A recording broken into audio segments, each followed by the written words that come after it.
Magandang araw sa inyo lahat mga boss. At ito mga boss, meron tayong propeller na tatanggalin natin yung malalim dito mga boss. Kasi lubak, kadalasan kasi lubak, kaya hahabulin natin sa grinder mga boss. Kailangan wala to siya mga boss. Pag pang racing, wala siyang lubak dito.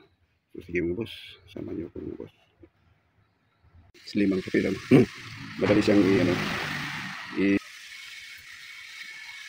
tapos yung align dito mga boss, ito siya. Ang racing ito mga boss, kaya nakaliyag. Yan, ito ang itsura niya mga boss pag naka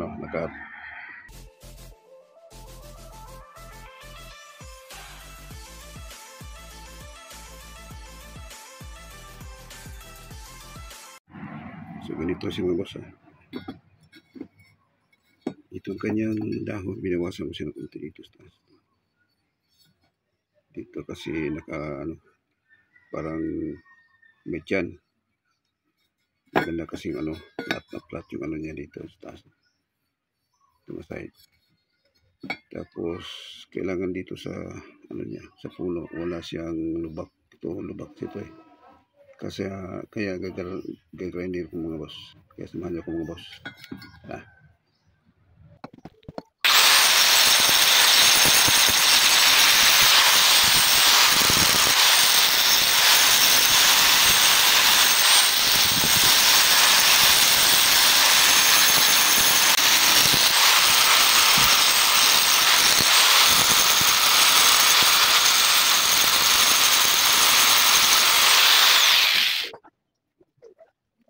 So ito na siya mga boss.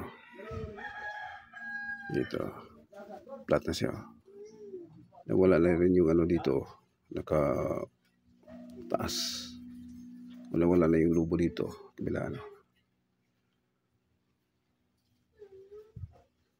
siguro malapit na itong lumabas yung trade. Yan. Kulang pa lang konti ito dito ng side. Yung boss, titirahin ko na.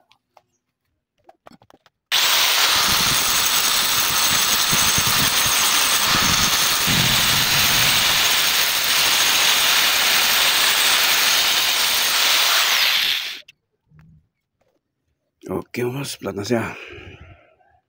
Yan ayaw ko sanang titirahin to dito mga boss dahil welding lang yan dito. Wala tayong gagawa mga boss kasi nakalubog. Kailangan talaga ng palitawin natin to. Litaw na siya.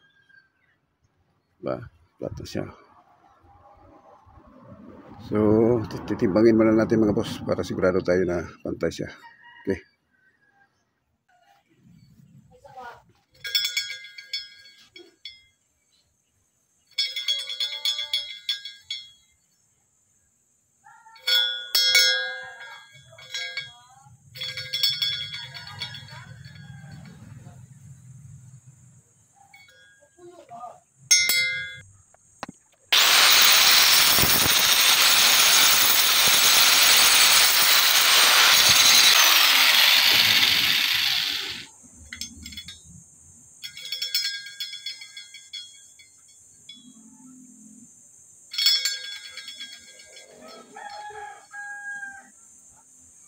Ayos. Ang gaan ng mga boss. Parang 2 gramo na lang siguro. Gaan. Sobrahan yata. Ito lang si mga boss Wala na siyang lubak. Yan, flat na siya. Tapos ang gagawin natin mga boss ay magbapping na ako mga boss. Para makita natin mamaya kung kailangan pa ba natin itong i-align o yung hindi na. Pantay na siya, parehas na yung niya. Tapos yung dahon dito nga pa. Binawasan ko siya mga boss. Bali, ang sukat ito ay na lang. 3/4. Yan, 3/4 na lang. Tapos yung haba ng ating propeller ay ganito magsukat ng boss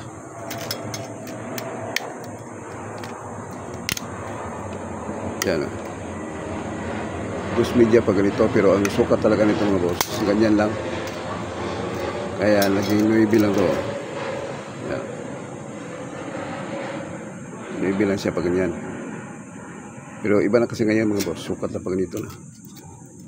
Kaya pa mag-order kayo ng propeller 9 and 1/2 pag ganitong pang racing. Kasi dati kasi ang sukat pag nito ganyan 9 yan 9. So ang sukat lang yun ay pag ganyan, binaliktan na nila, ganito na lang 9 media. Kaya pag kami mga boss, mag-order kayo 9 media na kung ganito ang sukat. Pero kung diretso 9 lang yung mga boss. Bapping tayo mga boss.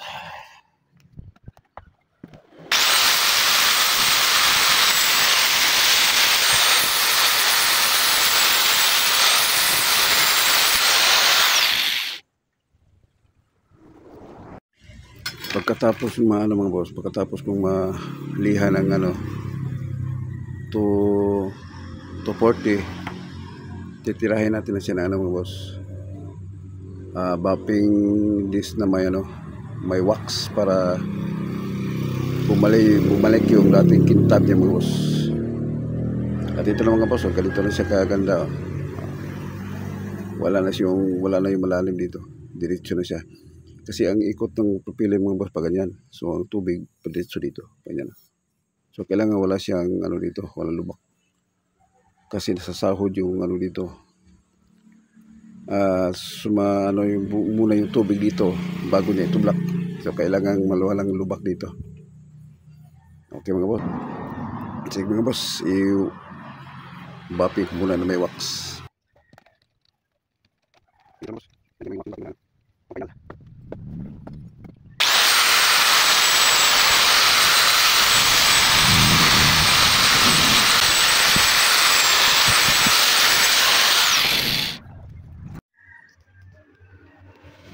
Ito na sa mga boss, natapos ang mga boss at kuminta mo siya.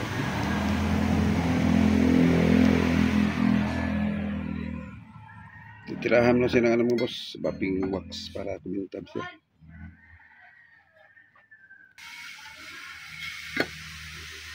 Pag ako mag-ayos ng propeller mga boss, tinatanggal ko talaga yung mga boss, yung tiyan. Kasi hindi ko gusto hindi ko type yung malaking tiyan. Kaya yung Batman, ayoko ng Batman na propeller kasi malaki ang tiyan niya. Kaya kailangan ko ng slim mga boss. So ganito siya mga boss, slim talaga ang propeller ko pag ako mag-repair. Ayoko na may tiyan mga boss. Teka, madaling i-align pag slim ang propeller mo. Madali siyang i-fit dun sa bangka.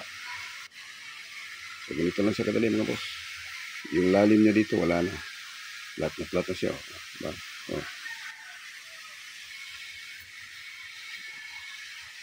Tapos yung alignment dito mga boss, ito na siya. Ang racing ito mga boss, kaya nakaliyad siya nakaliyad siya. Kumpara dun sa panghanap buhay lang.